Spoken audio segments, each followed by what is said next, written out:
গণভোটের বিষয়ে তো আপনারা জানেন গত পরশুদিন 8টি দল 3 তারিখেই আমরা বসছিলাম। আমাদের একটা 5 দফা দাবির ভিত্তিতে আন্দোলন চলমান আছে। সে আন্দোলনের মধ্যে আমরা মেইন ফোকাস দিয়েছি আদেশ জারি, জুলাই সনদের অধ্যাদেশ নয়, আদেশ জারি।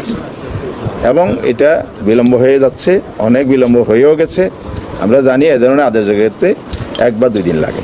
সে জায়গায় আজকে অনেক দিন হয়ে গেল, প্রায় সপ্তাহ অতিক্রম করে গেছে। তো এখনও আদেশ জারি হয়নি, এটা আমরা বলেছি দ্রুত জারি, অনতিবিলম্বে বলেছি।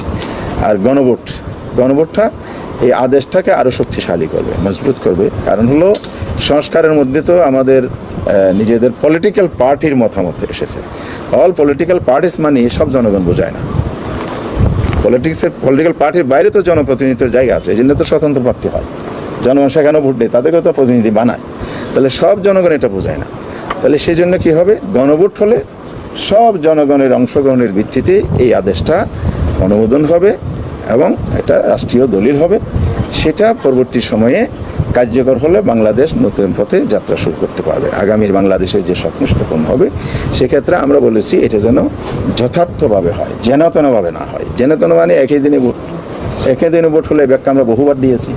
একই দিনে ভোট মানে হচ্ছে আপনার ভোটে যদি কোনো গণ্ডগোল হবে না, আপনি নিশ্চয়তা দিতে পারবেন না, যেহেতু প্রার্থীদের প্রতিদ্বন্দ্বিতা, দলের প্রতিদ্বন্দ্বিতা থাকে। এসব কারণে কিন্তু ভোট কেন্দ্র স্থগিত হলে গণভোটের রেজাল্ট স্থগিত হয়ে যাবে, এটা অনিশ্চিত হয়ে যাবে।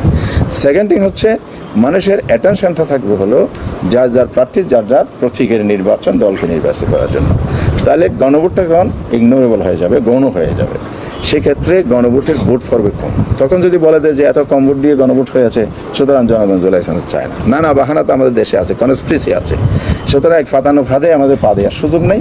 পৃথক ডেটে যদি নির্বাচনের আগে এনি ডে সরকার যদি এটা অ্যারেঞ্জমেন্ট করে ইলেকশন কমিশনকে বলে দেয়, আমরা এটা আজকে ইলেকশন কমিশনে এনেছি, ওনারা গভর্নমেন্ট যদি বলে, তাহলে অবশ্যই গভর্নমেন্টের নির্দেশনা অনুযায়ী আমরা সেটা বাস্তবায়ন করতে প্রস্তুত আছি।